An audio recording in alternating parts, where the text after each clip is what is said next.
Je voudrais m'arrêter pour rendre hommage à ce grand homme, ce digne fils de Saint-Louis, dont l'aéroport porte le nom, et prier pour le repos de son âme. Je veux nommer Ousmane Masseck Ndiaye. Dans un discours à l'occasion de l'inauguration de l'aéroport de Saint-Louis le 14 juillet 2022, Son Excellence le Président de la République, M. Macky Sall, a réitéré sa volonté d'accélérer l'exécution du programme de reconstruction des aéroports du Sénégal ainsi que les réformes nécessaires au renforcement de la plateforme aéroportuaire, logistique et touristique pour en faire la plateforme de référence de la sous-région. Pour rappel, l'État du Sénégal a élaboré le plan stratégique hub aérien 2021-2025 et entamé sa mise en œuvre. Fermé à la circulation le 23 juillet 2020, l'aéroport de Saint-Louis a été complètement reconstruit par la société Transcom Electronic Systems pour un coût de 23,262 milliards de francs CFA.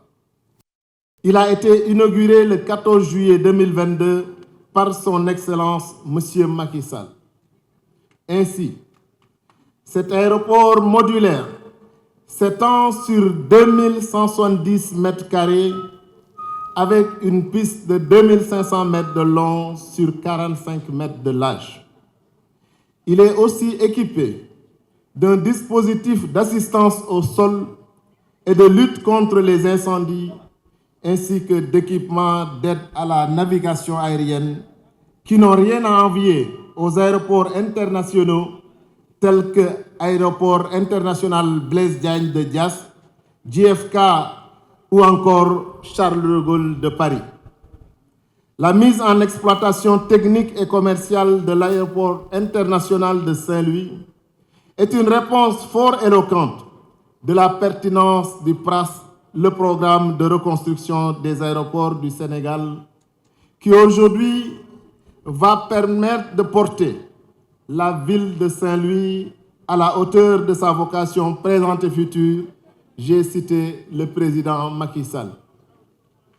En outre, il faut le rappeler, l'aéroport Ousmane Masseck Ndiaye part pour être un véritable levier de développement avec l'exploitation des ressources pétrolières et gazières près des côtes, en plus des activités agricoles, touristiques et des services, notamment l'enseignement supérieur.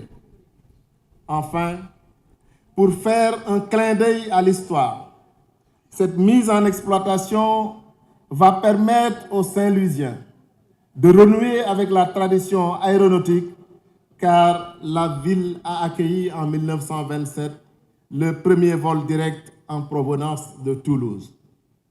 Aujourd'hui, cet aéroport est homologué par l'autorité de l'aviation civile à l'issue de plusieurs inspections concluantes. Il est désormais conforme aux normes de l'OACI, de même qu'aux exigences du règlement aéronautique du Sénégal. Je voudrais profiter de cette occasion pour féliciter l'ANACIM pour la supervision et AIBD-SA, gestionnaire, pour les moyens de mise en œuvre en conformité consentis en termes de personnel technique, de procédure et de réalisation.